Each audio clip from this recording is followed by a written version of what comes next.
Um salve para os estudantes de plantão, meu nome é Ingrid e hoje eu vou fazer um resumo para vocês.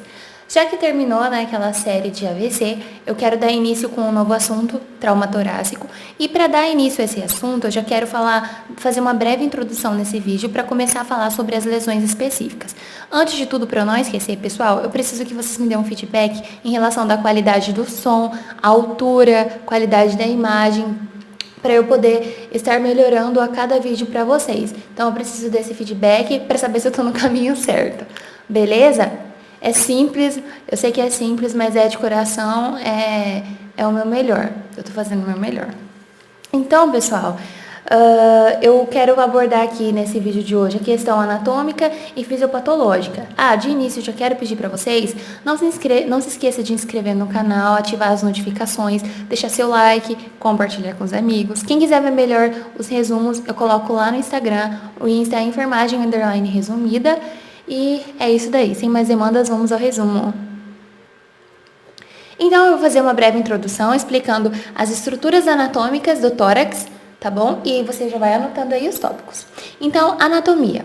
O tórax é um cilindro oco composto por estruturas ósseas e musculares, composto por 12 pares de costelas. Temos também o diafragma, que é um músculo em forma de cúpula aderido à porção inferior do tórax. Também temos músculos no pescoço que se inserem nas costelas superiores. E é importante saber que nós temos uma artéria, uma veia e um nervo que se localiza na borda inferior de cada costela, vascularizando e estimulando os músculos intercostais. Temos a pleura parietal e a pleura visceral. Eu vou falar sobre cada uma delas. A pleura parietal é uma membrana fina que reveste a cavidade formada por essas estruturas. Já a pleura visceral é uma fina membrana que cobre os outros órgãos da cavidade torácica. Entre essas duas membranas, a gente tem um líquido pleural. Ele também é chamado de líquido surfactante. Ele serve para quê? Ele cria uma tensão superficial que se opõe à natureza elástica dos pulmões, impedindo sua tendência natural de sofrer colabamento. Colabamento, gente, anota essa palavra aí. É a questão de uma estrutura tubular. Ela pode sofrer uma grande pressão e as paredes elas se tocam. Então, isso dificulta bastante a respiração. A gente vai ver isso em algumas lesões específicas, alguns traumas, como pneumotórax e hemotórax, mas a gente vai ver isso em vídeos mais pra frente. Então agora, já que a gente viu a introdução, nós iremos falar sobre a fisiopatologia. Dentro da fisiopatologia, eu quero dividir em dois tópicos, um falando sobre ventilação e outro falando sobre circulação. Eu quero começar falando sobre ventilação. Então, vamos lá. Ventilação é o processo mecânico pelo qual o ar se move através da boca e do nariz para onde? Para a traqueia, brônquios, pulmões e a diminutos sacos denominados alvéolos. Beleza? Então, a ventilação é controlada pelo centro respiratório do tórax, ou do tronco cerebral, desculpa, e há duas vias principais através das quais o cérebro controla a ventilação. Então, eu vou falar para vocês sobre dois métodos, o método primário e o método backup. O método primário é a detecção da pressão parcial de dióxido de carbono arterial por células especializadas no centro respiratório conhecidas como quimiorreceptores. Tipo, Ingrid, o que é isso, né? Calma, eu vou te explicar.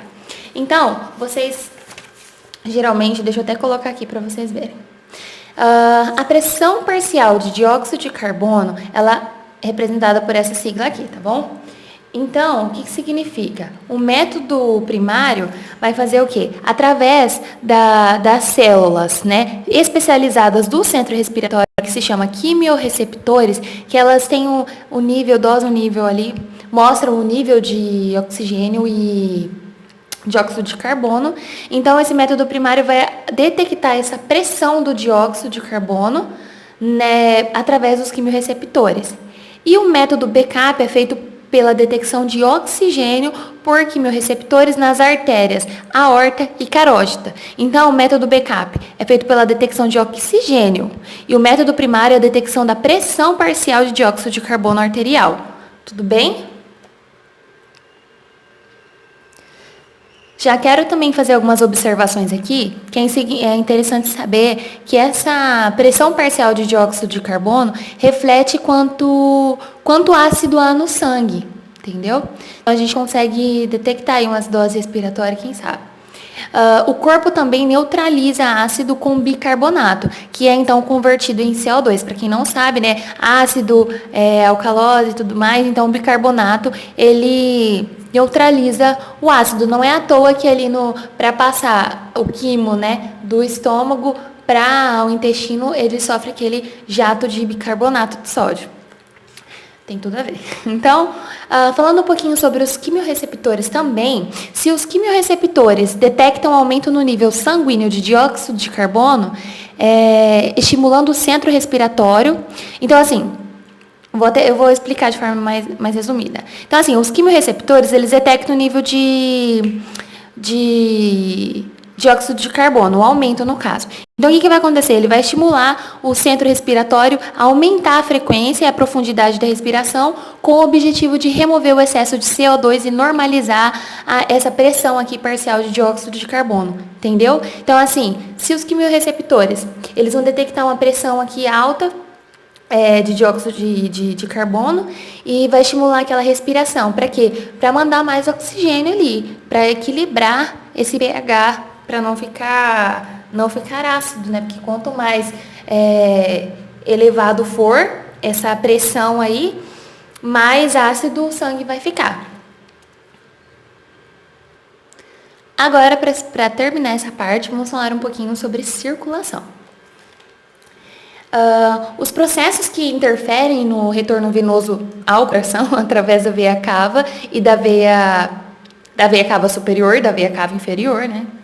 Por exemplo, perda sanguínea através de hemorragia, pressão aumentada na cavidade torácica decorrente de pneumotórax hipertensivo fazem com que o débito cardíaco e, consequentemente, a PA diminua. Então, da mesma forma, processos que lesam o próprio coração, por exemplo, uma contusão cardíaca, pode fazer com que o coração se torne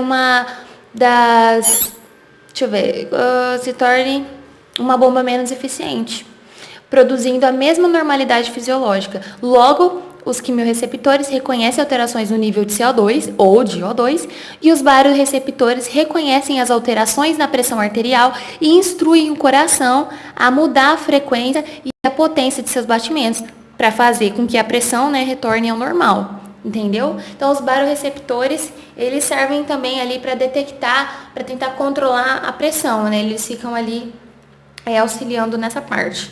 Então, o que acontece? Os quimiorreceptores, já que eles reconhecem os níveis de CO2 e de O2, quando os barorreceptores, eles reconhecem alguma alteração ali na questão da pressão arterial, ele vai fazer o quê? Vai tentar compensar isso. Vai fazer com que o coração mude a frequência, lembra da respiração, na questão da ventilação? Respirações mais profundas e aumentar também a frequência da respiração a fim de controlar aquilo ali, normalizar a PA e normalizar também esse pH, que está ficando cada vez mais ácido devido ao aumento de pressão parcial do dióxido de carbono. Então, pessoal, essa primeira introdução à parte de trauma torácico é isso aí. Eu espero que vocês tenham gostado. Deixa o seu like, que ajuda bastante. Compartilha, me dá o feedback se está tudo bem, o áudio, a iluminação. E é isso aí, a gente vai melhorando aos poucos. Essa parte aí a gente conseguiu ter uma introdução da questão anatômica, fisiopatológica, as principais funções, né, circulação e ventilação. E é isso, pessoal, espero que vocês tenham gostado. Até a próxima e bons estudos!